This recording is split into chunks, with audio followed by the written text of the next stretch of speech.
Princess Zara carries the future of 4 kingdoms in her womb. But while celebrations echo across the alliance, a greedy king prepares to strike at the most vulnerable moment. When birth and battle collide, will cooperation prove unbreakable, or will mercy finally cost them everything? The throne room of Altheria erupted in cheers as King Rowan announced, "Princess Zara carries the heir to our united kingdoms." Princess Zara stood beside Prince Adebayo, one hand on her stomach, the other adjusting her silver spectacles nervously. At 22, this terrified her more than any scholarly debate. Queen Elise embraced her warmly, tears streaming. "My grandchild. The first child born to represent all 4 kingdoms working together." Celebrations lasted 3 days across Altheria, Kazara, Namera, and even Ogun, where former King Okon, now working in grain distribution as punishment, joined citizens in genuine celebration. But on the 4th morning, Zara sat in the library surrounded by scrolls, trying to focus on the library merger project. Her head throbbed. Her back ached. Everyone kept telling her to rest.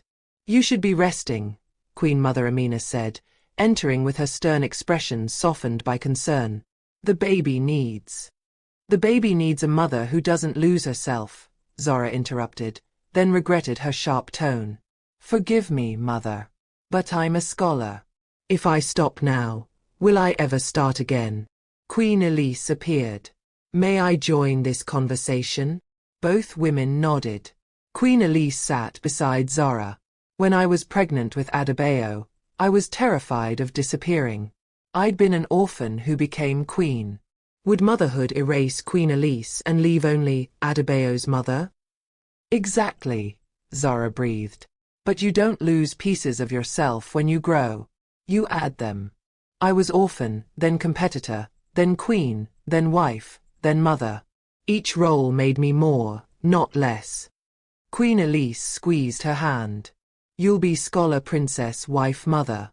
All of it." Queen Mother Amina nodded. "In Namera, we expect pregnant women to rest quietly. But Zara, you've never been traditional. You challenged me.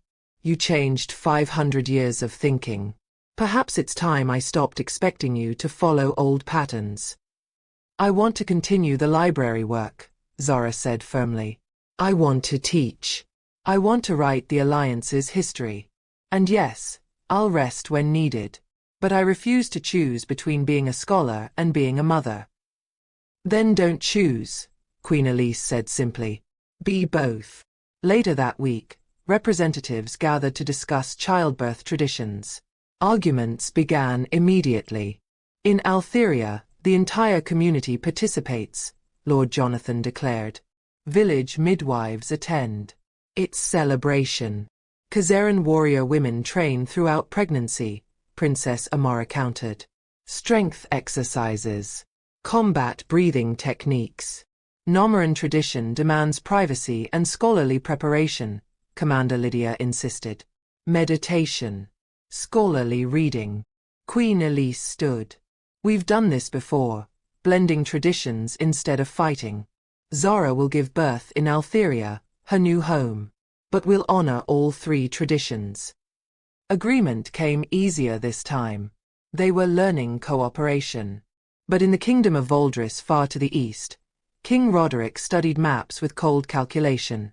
Unlike King Okon, who'd attacked from desperation, Roderick attacked from pure greed. "They celebrate a pregnancy," he told his advisor with a cruel smile. "But pregnancy makes them vulnerable. Sentimental. Weak. We strike when the princess is heaviest with child. When they're distracted protecting her." His spies had already entered all 4 kingdoms, carrying whispers designed to poison the alliance. In Altheria, foreign princess raising our heir with foreign customs. In Kazara, we protect a pregnant woman instead of training warriors. We're going soft. In Namera, our brilliant princess wasted producing heirs instead of advancing knowledge. In Ogun, we're being absorbed, losing our identity. The whispers spread like infection. Small doubts. Tiny questions. Enough to plant discord. Princess Zara, now 3 months pregnant, noticed the changed atmosphere during a diplomatic visit to Kazara. Citizens who'd cheered at the wedding now watched with subtle suspicion. "Do you feel it?" she asked Adebayo that night. "Something's wrong. People are looking at us differently. You're exhausted and worried. That's normal." But Zara's scholarly instincts screamed warning. Someone was poisoning the alliance. And they were doing it brilliantly, almost invisibly. In Ogun's grain distribution center, King Okon lifted heavy sacks alongside workers, his royal robes replaced by simple work clothes. The physical labor was hard, but the humility was harder. Two men approached during lunch. "King Okon," one whispered, "we represent someone who wants to restore your throne." Okon's heart raced. His throne, his crown, his dignity returned. "King Roderick of Voldris offers alliance," the man continued. "Help us destabilize this cooperation, and he'll give you back everything they took." Okon looked at the grain sacks he'd been distributing, saw families eating who would have starved under his old rule, remembered Queen Elisa's mercy when execution would have been justified. "No," he said quietly. "Think carefully." "I said no." Okon stood. "I attacked this alliance once. It nearly destroyed my kingdom. Queen Elise showed me mercy I didn't earn. This cooperation works. I've seen it, lived it, and I won't betray it for a crown that never made me a real king anyway." The spies left, and Okon went directly to find Captain Samuel. "I need to speak with Queen Elise," he said. "Right now. I know who's attacking the alliance." Queen Elise stood in the council chamber facing King Okon. Captain Samuel's hand never left his sword. Marcus, the elderly council chairman, watched with wariness earned from being a former conspirator himself.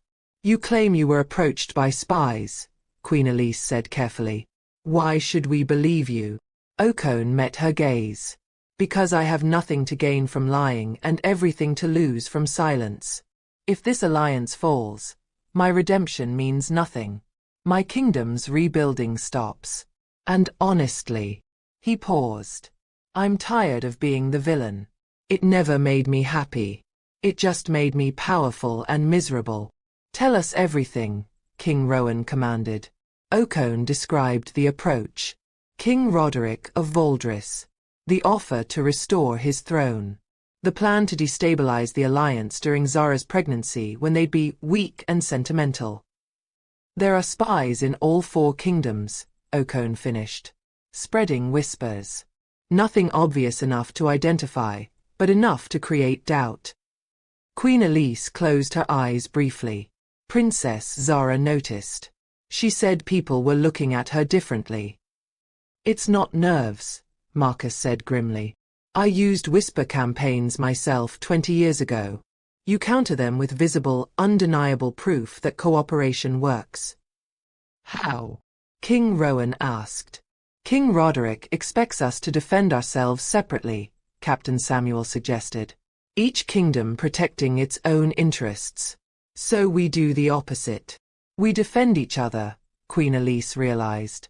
"Kazara protects Ogun. Nomera protects Altheria. We prove the alliance isn't just words during good times." Princess Nola spoke up. "My intelligence network has noticed unusual activity.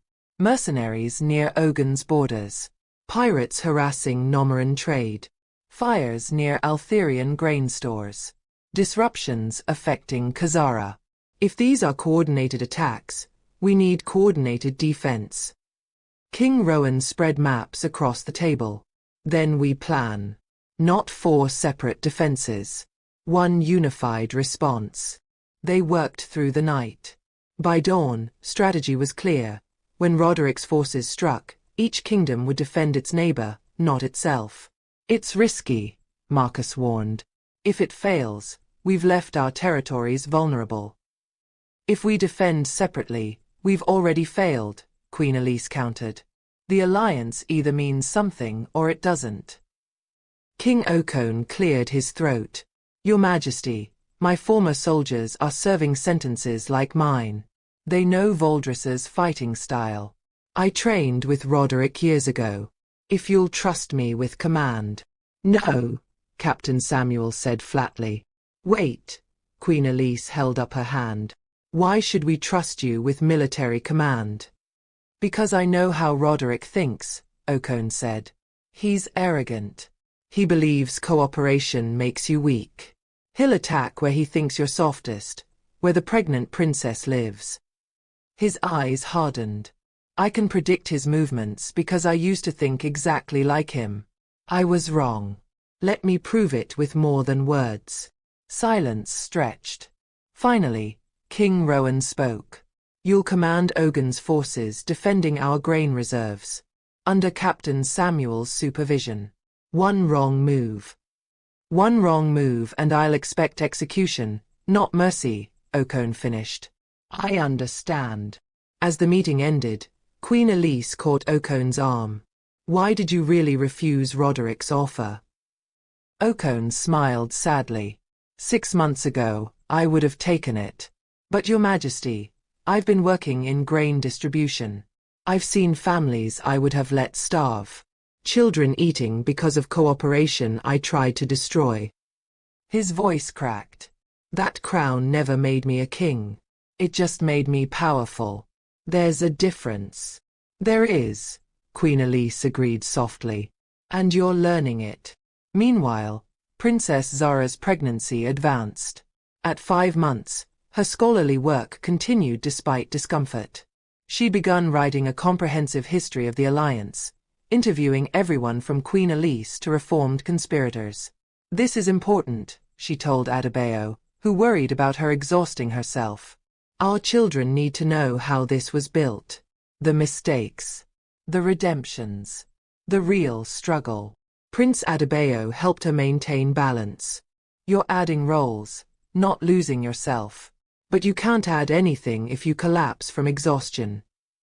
Princess Amara visited often, teaching modified Kazaran strength exercises.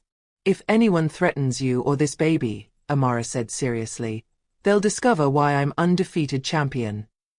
But threats were subtle. The whisper campaigns intensified. Young nobles, children of conspirators from decades ago, began openly questioning the alliance. My father plotted against cooperation and was punished, one young nobleman declared. But was he wrong? Look at us now, foreign princess, foreign baby, foreign influence everywhere. Are we still Altheria? Similar speeches echoed in all 4 kingdoms. King Malik of Khazara addressed his people directly. My father King Jabari formed this alliance with wisdom. I nearly destroyed it through pride. I know both paths. Cooperation works. Isolation failed. The evidence is clear. But evidence didn't sway everyone. Some wanted to believe the whispers. As Zara entered her 6th month, the attacks began. Mercenaries raided Ogun's villages. Pirates struck Nomaran ships. Fires erupted near Altherian grain stores. Trade caravans to Khazara disappeared. And in each kingdom, the question arose. Why defend others when we're under attack? Because that's what we agreed, Queen Elise told doubting citizens. Cooperation means supporting each other, especially during crisis. King Rowan mobilized coordinated defense. Khazaran warriors rode to Ogun. Nomaran ships hunted pirates. Altherian diplomats sought solutions. And Ogun's reformed soldiers, led by King Okone under Samuel's supervision, defended Altherian grain stores with unexpected ferocity. The coordination worked. Attacks were repelled. The alliance held. But King Roderick watched from Valdris and smiled coldly. These were just tests. The real assault would come when Princess Zara was heaviest with child, when protecting her would force them to concentrate forces, when sentimentality would cloud judgment. He would strike at the palace in Altheria where the pregnant princess rested, where cooperation was born and would die. Princess Zara woke at dawn, 7 months pregnant, sleep increasingly impossible. Every position felt wrong. Her back ached constantly. Can't sleep. Prince Adebayo murmured beside her. Your child is practicing combat moves, Zara said, rubbing her swollen belly. I think your mother's golden heart and my mother's warrior spirit combined into something terrifying. But an hour later, terror became real. Princess Zara. The royal physician burst into their chambers. I need to examine you immediately. You've been bleeding. Looking down, Zara saw crimson staining her nightgown. Oh gods! The examination confirmed their worst fears. Complications. Bed rest. Immediately. Complete stillness or risk losing the baby, and possibly her own life. But the attacks, Zara protested weakly as Adebayo helped her settle into bed. The alliance is under threat. You need to stay alive, Adebayo said firmly, his voice breaking with fear. Both of you. Everything else is secondary. Queen Elise arrived within minutes. I'll handle everything else, she promised. You focus on that baby. But handling everything meant impossible choices. King Roderick's forces were escalating. And now, with Zara's life precarious, every military decision had to account for defending the pregnant princess. King Rowan called emergency council. Roderick is forcing our hand. If we spread our forces, we leave Zara vulnerable. If we concentrate here, we abandon our allies. He's engineered a choice between our principles and our family. We don't choose, Princess Nola said with unexpected steel. We prove that protecting family and protecting allies aren't opposing choices. Zara carries the future of all 4 kingdoms. Defending her is defending everyone. King Malik nodded. My warriors are already defending Ogun's villages. They'll continue. Roderick wants us to pull them back. We refuse. That's impossible, Lord Jonathan protested. We don't have enough forces.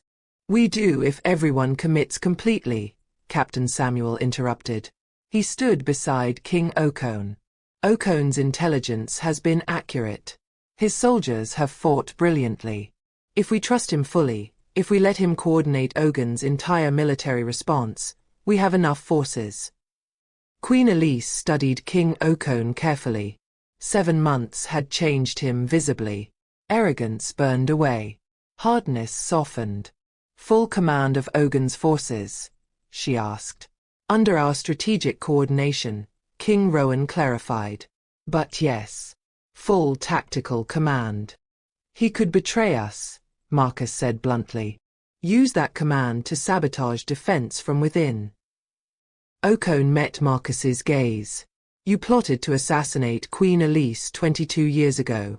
Now you're her most trusted council chairman. If redemption is real, if mercy actually creates change, then trust has to be real too. Otherwise, everything we claim about cooperation is just pretty words. I trust him, Queen Elise said finally. Not because I've forgotten he attacked my son's wedding, but because redemption without trust isn't redemption. It's just permanent punishment. If we truly believe people can change, we have to act like we believe it. King Rowan nodded. King Okone, you have full command. Prove our trust wasn't misplaced. Okone's eyes filled with tears. I'll defend this alliance with my life. Not from duty. From choice. Because it's worth defending. As military preparations intensified, Queen Elise spent hours at Zara's bedside. The young princess lay propped on pillows, her active mind trapped in an inactive body. I feel useless, Zara admitted. Everyone's fighting while I lie here like fragile glass. You're growing the future, Queen Elise said gently. That takes more courage than any battlefield. Does it though? Zara asked bitterly. You're coordinating kingdoms. Rowan's commanding armies. And I'm just lying here hoping my body doesn't fail. Queen Mother Amina entered, overhearing her daughter's despair. You are not failing. Do you know what it takes to carry life while forces try to destroy it? Your body is a battlefield right now, protecting your child. You are fighting. Every breath. Every heartbeat. Zara grabbed both mothers' hands. I'm scared, she whispered. Good, Queen Mother Amina said. Fear means you understand the stakes. Courage isn't absence of fear, it's continuing despite fear. Princess Amara stood guard outside, her warrior instincts in full force. No one threatens my sister. Not illness. Not enemies. Not fate itself. Meanwhile, King Roderick's attacks escalated from raids to coordinated assaults. And the Quadruple Alliance did the impossible. Khazaran warriors defended Ogun's villages fiercely. Nomaran ships protected all coasts. Altherian diplomats negotiated while warriors fought. And Ogun's reformed soldiers, led by King Okon, defended every ally's territory as sacred ground. They're not breaking, King Roderick's advisor reported with confusion. Every kingdom under attack. But they keep defending each other. Roderick smiled coldly. Then we escalate. Prepare the full assault. We attack Altheria directly. The palace. The pregnant princess. We'll see how strong cooperation is when their legendary queen watches her grandchild die because she chose principles over protection. The order went out. 5,000 soldiers. Siege equipment. Brutal, overwhelming force. Target. Altheria's palace. The storm was gathering. And Princess Zara, confined to bed, felt contractions begin, 3 weeks too early. Adebayo, she gasped, fear flooding her. The baby. It's coming. The palace erupted into controlled chaos. Midwives rushed to Princess Zara's chambers while King Rowan barked orders to military commanders. Birth and battle were converging, and neither would wait for the other. How long? Queen Elise asked the head midwife urgently. Hours. Maybe 6. Maybe 12. First babies are unpredictable. The elderly woman's hands worked efficiently. But she's 3 weeks early and already weakened from complications. This will be difficult. In the war room, King Rowan studied reports with grim determination. King Roderick's forces are 4 hours away. 5,000 soldiers. They'll hit us at dawn. Our forces. King Malik asked, having ridden hard from Khazara. 2,000 defending the palace, Captain Samuel reported.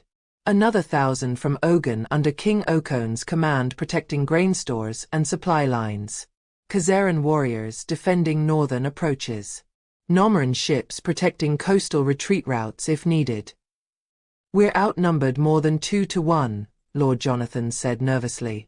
But we're defending, King Rowan countered. They're attacking. We know the ground. And we're fighting for something real. A new life entering the world. They're fighting for greed. In Zora's chambers, pain came in waves. Prince Adebayo held her hand, his face pale with fear.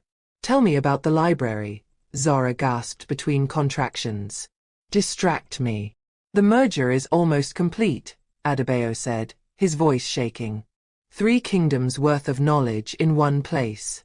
Your project. Your legacy. Our child's inheritance, Zora corrected through gritted teeth. Another contraction. Stronger. Books and cooperation and proof that different can work together beautifully.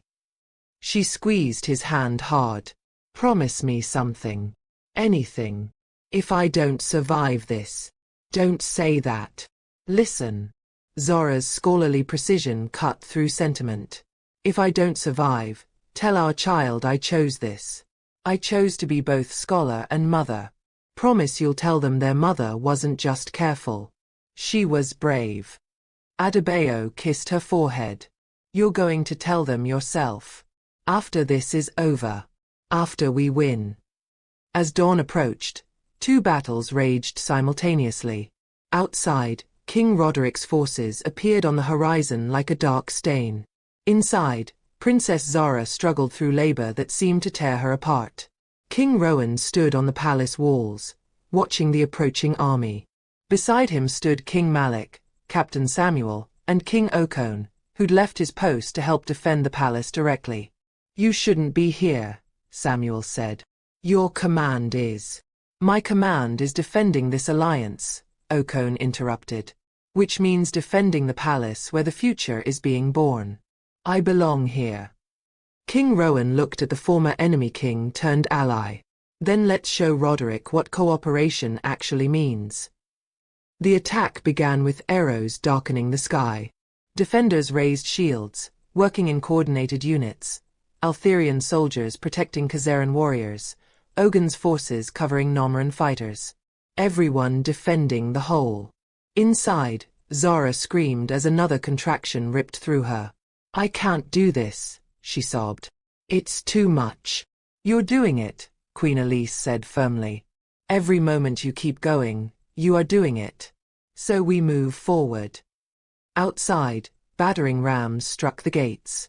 King Roderick himself led the assault. Break through. The pregnant princess is inside. Capture her and this alliance crumbles. But the gates held. Defended by soldiers from 4 kingdoms working as one unit. Princess Amara fought on the walls like the warrior champion she was, her sword deadly precision. Beside her fought Princess Nola, proving she could wield blade as well as words. This is for my sister. Amara roared, driving back attackers. For my future niece or nephew. For every child born into this alliance. Inside, the head midwife's expression grew concerned. The baby's in distress. We need to move faster. How? Zara gasped. You need to push. Now. Harder than you think possible. So Zara pushed. Through exhaustion. Through pain. Through fear. Pushed like her life and her baby's life depended on it, because they did. Outside, King Roderick's forces breached the outer courtyard. King Okon found himself facing soldiers he'd once commanded. Traitor! One screamed, attacking furiously. Reformed, Okon corrected, parrying efficiently. I chose wrong before. I'm choosing right now. He disarmed the attacker without killing him. Surrender and live. Fight and die. But know that you're fighting people protecting a newborn baby. Is that really the man you want to be? The soldier hesitated. Then dropped his weapon. Inside, Zara pushed one final time. And a baby's cry split the air.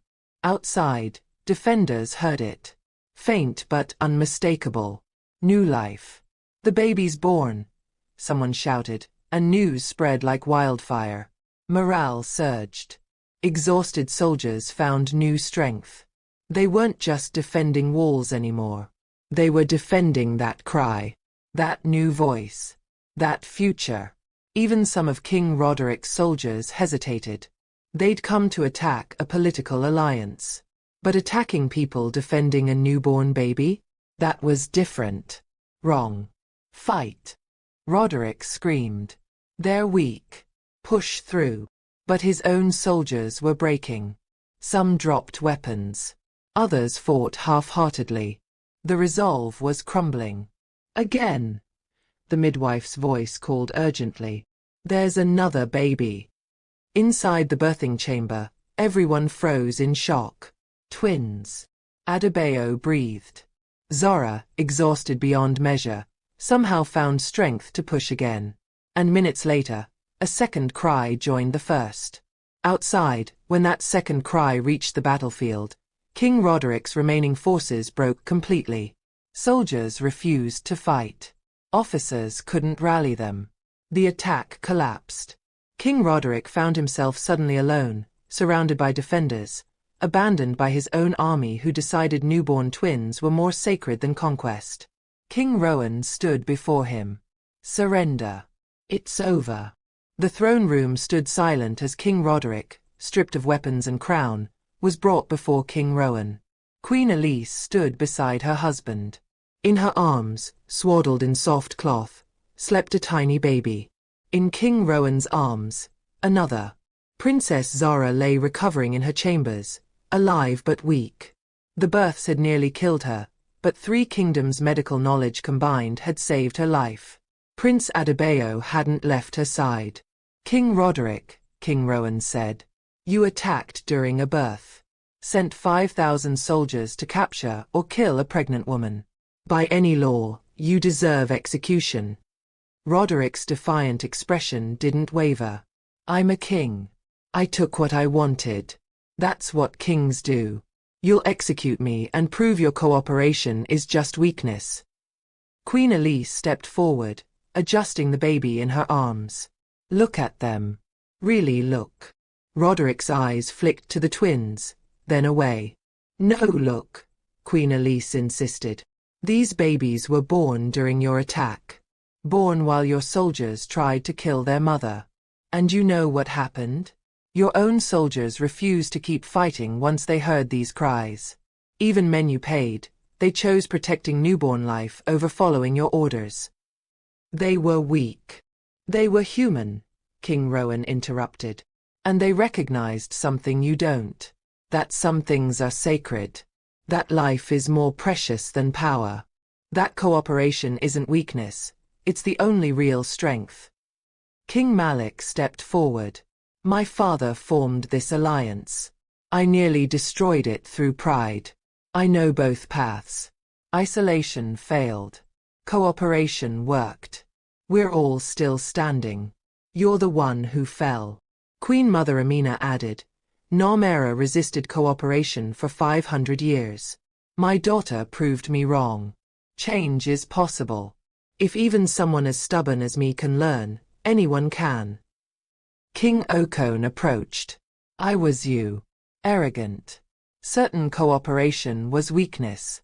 I attacked this alliance at a wedding. Queen Elise showed me mercy. It changed everything. So you want me to grovel? Roderick spat. We want you to choose, Queen Elise said. Execution, which you've earned. Or redemption. 5 years serving this alliance, learning what cooperation actually means. Why? Roderick asked, genuine confusion breaking through his defiance. Why offer mercy to enemies? Because mercy creates transformation, Queen Elise said simply. She looked at King Okone, at Marcus, at Captain Samuel. I've seen it. These men tried to kill me. Now they die defending me. That's not weakness. That's proof people can change if given genuine chance. The baby in Queen Elisa's arms stirred. She looked down with such tenderness that even Roderick's expression softened slightly. These are my grandchildren, Queen Elise continued. Adewale and Grace. Born during battle. Born into an alliance that spans 5 kingdoms now. Because yes, your kingdom Voldris is joining us whether you lead it or not. These babies will inherit a world where cooperation isn't just an ideal. It's proven reality. She met Roderick's eyes. You can be part of building that world. Or you can be a footnote in history about someone who tried to stop it and failed. Your choice. Silence stretched. Finally, slowly, King Roderick knelt. I don't understand you people, he said hoarsely. I attacked you. Tried to kill a pregnant woman. And you offer me another chance. We offer you the same thing we were offered, King Rowan said. Hope. Choice. The opportunity to become better than you were. I accept, Roderick whispered. Whatever sentence. Whatever service. I'll prove I can learn. The formal sentencing came later. 7 years of service. Working in orphanages Queen Elise had founded. Learn what we actually protect, Queen Elise told him. Not power. People. The naming ceremony happened 3 days later. All 5 kingdoms gathered, Altheria, Khazara, Namera, Ogun, and now Voldris. Each kingdom presented gifts. Altheria gave the original orphan bracelet to baby Adewale. Khazara gave miniature ceremonial blades to both twins. Namera gave an ancient scroll of wisdom to Grace. Ogun gave the first harvest from rebuilt fields. And Voldris, King Roderick himself, in simple clothes, gave a written apology and pledge of service. Marcus, Captain Samuel, and King Okone stood together, 3 reformed villains watching with tears in their eyes. We tried to destroy this, Marcus said quietly. And they forgave us. Changed us. That's the real power, Samuel agreed. Not forcing obedience. Inspiring change. In her chambers later, Princess Zara held both babies while Prince Adebayo sat beside her. Queen Elise and King Rowan stood nearby. "Tell me about the Golden Heart," Zara said to Queen Elise. "Tell me the story for them." So Queen Elise told the story. About an orphan who competed for a prince's hand. About choosing compassion over cruelty. About showing mercy to enemies. About building cooperation when everyone said it was impossible. "And now," Queen Elise finished, touching tiny Adewale's hand and graces, "now that Golden Heart beats in 5 kingdoms. Proven across 3 generations. Growing stronger. Because it was never mine alone. It's in everyone willing to choose cooperation over conquest, mercy over revenge, hope over cynicism. What if they face threats we can't imagine?" Zara asked. "Then they'll adapt," King Rowan said. "Like we did. They'll take what we built and make it better. That's hope." 1 year later, the twins' first birthday celebration brought all 5 kingdoms together. King Okon and King Roderick worked side by side, discussing redemption with shared experience. Princess Zara taught in the merged library, both babies in carrying wraps, proving you could be scholar and mother simultaneously. Queen Elise stood on a balcony with King Rowan, watching the celebration. "You did it," Rowan said. "An orphan with a golden heart built an alliance that spans 5 kingdoms." "We did it," Elise corrected. "Every person who chose cooperation. Every reformed villain who chose redemption. Every citizen who believed." She touched her chest where that golden heart still beat. "And they'll continue it. Adewale and Grace and every child born into this alliance. The golden legacy isn't mine. It's ours. And it's just beginning." Below, for reformed villains, Marcus, Samuel, Okon, and now Roderick, watched toddler twins take their first stumbling steps, each catching a child who fell and setting them back on feet with gentle hands that had once dealt violence. Mercy creating transformation. Cooperation proving stronger than conquest. Hope defeating cynicism. The golden heart beat on. 5 kingdoms united. 4 reformed villains protecting the next generation. If this made you believe in the power of mercy and cooperation, smash that like and subscribe to Folktales by Inaya. Comment: what should happen next in this incredible series? The golden legacy continues and you're part of this journey. Share with everyone who needs hope. Turn on notifications because this story isn't over. It's just beginning.